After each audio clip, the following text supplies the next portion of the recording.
ಇಲ್ಲ. ಯಾಕಂದ್ರೆ ದುಡಿಯುವ ವರ್ಗ, ಅಸ್ಪೃಶ್ಯ ವರ್ಗ ಅವ್ರು ಭಾಳ ಒಂದು ಹೋರಾಟ ಮಾಡುವಂಥ ಜನ ಇರ್ತಾರೆ. ಅವ್ರಿಗೆ ನೀವು ವಿಜ್ಞಾನ ಕೊಡಲಿಲ್ಲ, ದೇಶದ ಕಲ್ಪನೆ. ಇನ್ನೂ ಅನೇಕ ಹಳ್ಳಿಗಳಲ್ಲೇ ಈ ದೇಶ ಅಂದ್ರೆ ಏನನ್ನೋ ತಿಳಿಲಾರ ಜನ ಇದ್ದಾರೆ ರೀ. ಹಂಗಂದ್ರೆ ಏನು ರೀ ಅಂತ ಕೇಳುವಂಥ ಇದೆಲ್ಲನೂ ಇವತ್ತು ಮುಖ್ಯವಾಗಿ ಮಾಡ್ಬೇಕು. ಸರ್ಕಾರ ಮಾಡ್ಬೇಕಾದ ಕೆಲಸ ಇವತ್ತಂತೂ ಮೋದಿಯವ್ರ ಸರ್ಕಾರ ಅದ. ಆ ಸರ್ಕಾರ ಜೊತೆಗೆ RSS ಅದ. RSS ಅವ್ರು ಇದನ್ನ ಯಾಕೆ ಮಾಡಬಾರ್ದು? ಇವತ್ತಂತೂ ಒಪ್ಕೊಳ್ತಾ ಇದ್ದಾರೆ. RSS ಅವ್ರು ಮೆರಿಟ್ ಅಂದ್ರೆ ಅದನ್ನು ಬಿಡ್ತಾ ಇದ್ದಾರೆ, ಮೀಸಲಾತಿ ಒಪ್ಕೊಳ್ತಾ ಇದ್ದಾರೆ, ಅಂಬೇಡ್ಕರ್ ಅವ್ರನ್ನ ಒಪ್ಕೊಳ್ತಾ ಇದ್ದಾರೆ. ಇನ್ನು ಜನರ ಜೊತೆ ಬೆರೆತ ಎಲ್ಲರೂ ಶಿಕ್ಷಣ ಸಿಗೋಂಗೆ ಮಾಡಿ ಒಂದು ವೈಜ್ಞಾನಿಕವಾದ ದೇಶವನ್ನು ಕಟ್ಟುವಲ್ಲೇ ಸಹಕಾರಿ ಮಾಡಿದರೆ ನಿಶ್ಚಿತವಾಗಿಯೂ ಒಳ್ಳೆಯ ಜನ ನಮ್ಮ ದೇಶದಿಂದ ಬರಲಿಕ್ಕೆ ಸಾಧ್ಯ ಅಂತ. ಇಲ್ಲಾಂದ್ರೆ ಇದೇ ವಿಚಾರಗಳು ಹಾಳು ಮೂಡು ವಿಚಾರಗಳನ್ನು. ಹೀಗಾಗಿ ನಮ್ಮಲ್ಲಿ ವೈಚಾರಿಕ ಚಿಂತನೆ ಬೆಳೀತದೆ. ವೈಚಾರಿಕ ಬೇಡ್ರಿ ಅದನ್ನು ವಿರೋಧ ಮಾಡೋಂಥವ್ರು ಇರ್ತಾರೆ. ಅರ್ಬನ್ ನೆಕ್ಸ್ಲೈಟ್ ರೀ, ಅರ್ಬನ್ ನೆಕ್ಸ್ಲೈಟ್ಸ್ ಅಂತೂ ಅಲ್ಲಿಗೆ ಹೋಗ್ಬಿಡ್ರಿ. ಅದನ್ನು ಬಡತನದಲ್ಲಿ ನಕ್ಸಲಿಸಮ್ ಹುಡ್ತದೆ. ಇಲ್ಲ ನಕ್ಸಲಿಸಮ್ ಹುಟ್ಲಿಕ್ಕೆ ಸಾಧ್ಯ ಇಲ್ಲ. ಈ ಜಾತಿ ಪದ್ಧತಿನ ನಕ್ಸಲಿಸಮ್ ಹುಡ್ತದೆ.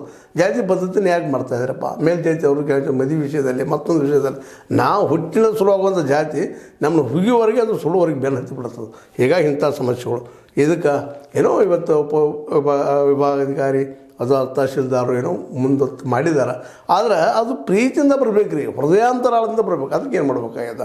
ಆ ದಿಶೆಯಲ್ಲಿ ನಮ್ಮ ಸರ್ಕಾರಗಳು ವಿಚಾರ ಮಾಡ್ಬೇಕಾಗಿ. ಸುಮ್ಮನೆ ಇನ್ನೊಬ್ರು ಟೀಕೆ ಮಾಡೋದು, ಇಲ್ಲಪ್ಪ ಅವರು ಏನೋ ವರ್ಣಾಶ್ರಮ ಪದ್ಧತಿ ಒಪ್ಕೊಳ್ತಾರೆ ಹಾಗೆ ಹೀಗೆ ಟೀಕೆ ಮಾಡೋದು ಕುಡಿದ್ರಲ್ಲಿ ಏನೂ ಇಲ್ಲ.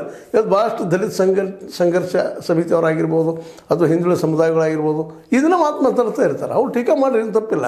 ಆದರೆ ಅವ್ರಿಗೂ ಒಂದಿಷ್ಟು ಅವಕಾಶ ಕೊಟ್ಟರೆ ಆಗ್ತಾ ಇದ್ದಾರೆ ಅವರು. ನೀವು ಈ ರೀತಿ ಹೋಗಿರಪ್ಪ ಅಂತೇಳಿ ನೀವು ಸಹಕಾರ ಮಾಡಿರಿ. ಈಗ ನೀವು ಕೇವಲ ಒನ್ ಸೈಡೆಡ್ ಆಗಿ ವಾದ ಮಾಡ್ತಾ ಹೋದ್ರಪ್ಪ ಅಂತಂದ್ರೆ ಅವರು ಒನ್ ಸೈಡೆಡ್ ಮಾಡ್ತಾ ಹೋದ್ರೆ ಈ ದೇಶದ ಅಸ್ತಿತ್ವ ಇರ್ತದೆ. ಈ ದೇಶದಲ್ಲಿ ನಾವೆಲ್ಲರೂ ಎಂದು ಈ ಮುಂದುವರೆದ ದೇಶಗಳ ಜೊತೆ ಕಾಂಪಿಟೇಷನ್ ಮಾಡ್ಲಿಕ್ಕೆ ಸಾಧ್ಯ? ಎಂದು ನಾವು ನಮ್ಮ ಶಸ್ತ್ರಾಸ್ತ್ರಗಳು ಇನ್ನೊಂದು ದೇಶಕ್ಕೆ, ಮುಂದುವರೆದ ದೇಶಕ್ಕೆ ನಮ್ಮ ಕಂಪ್ಯೂಟರ್ಗಳು, ನಮ್ಮ ವಿಜ್ಞಾನವನ್ನು ಹಂಚ್ಕೊಳ್ಳಿಕ್ಕೆ ಸಾಧ್ಯ ಅಂತ. ನಾವು ಇನ್ನೂ ಏನಪ್ಪ ಅಂತಂದರೆ ನಮ್ಮಲ್ಲಿ ವಿಮಾನಕೊಂಡು ಹಿಡಿದಿದ್ರು ನಮ್ಮ ಪುರಾಣ ಪುಣ್ಯಕಥೆಗಳು ಹೇಳ್ತಾ ಹೋಗ್ತಾ ಇದ್ದೀವಿ. ಆಥೆಂಟಿಕ್ ಡಾಕ್ಯುಮೆಂಟ್ಸ್ ಎಲ್ಲಿದ್ದಾವೆ. ಅದು ಉದಾಹರಣೆ ಮೊನ್ನೆ ನಮ್ಮ ರಾಜ್ಯಪಾಲರು ನಿಮಗೆ ಗೊತ್ತದ, ನಮ್ಮ ಹೇಳಿಕೆ ಕೊಟ್ಟರು, ಇಲ್ಲ ನಮ್ಮಲ್ಲಿ ವಿಮಾನ ಮೊದಲಕೊಂಡು ಹಿಡಿದ್ರು ರೈಟ್ಸ್ ಸಹೋದರಕ್ಕಿಂತ ಪೂರ್ವದಲ್ಲಂತ ಡಾಕ್ಯುಮೆಂಟ್ಸ್ ಹೇಳಿದ್ದಾವೆ, ಏನು ದಾಖಲೆಗಳಿದ್ದಾವೆ. ಹಿಂಗೆ ಮಾತಾಡೋಕ್ಕಿಂತಲೂ ಜನ ನಮ್ಮ ಸಂಸ್ಕೃತಿ ಬಗ್ಗೆ ನಾವು ಹೆಮ್ಮೆ ಪಡೋಣ್ರಿ. ಭಾರತ ಶ್ರೇಷ್ಠನ, ಎರಡು ಮಾತಿಲ್ಲ. ನಮ್ಮ ಹಿಂದೂ ಧರ್ಮ ಶ್ರೇಷ್ಠ ಅನ್ನೋ ನಾವು, ಅದೇನು ತಪ್ಪೂ ಇಲ್ಲ. ಹೇಗೆ ಸಿಂಧು ನದಿ ಬಂದದನೋ ಹೆಂಗೆ ಬಂದ್ರೆ ಬರಲಿ, ಆದರೆ ವೈವಿಧ್ಯಮಯತೆ ಇಲ್ಲದ. ಯಾರು ನಾಗ ಪೂಜೆ ನಂಬ್ತಾರೆ, ಇನ್ನೊಬ್ಬರು ಗಿಡಗಳ ಪೂಜೆ ನಂಬ್ತಾರೆ, ಮತ್ತೊಬ್ಬರು ಅದ್ವೈತಗಳಿದ್ದಾರೆ, ಇನ್ನೊಬ್ಬರು ದ್ವೈತಗಳಿದ್ದಾರೆ, ವಿಶಿಷ್ಟಾದ್ವೈತಗಳಿದ್ದಾರೆ, ಎಲ್ಲರೂ ಇದ್ದಾರೆ ಇಲ್ಲಿ. ಅವರೆಲ್ಲರೂ ಬೇರೆ ಬೇರೆ ಜನ ಮತ್ತು ಬೇರೆ ಬೇರೆ ಜಾತಿಯವರಿದ್ದಾರೆ.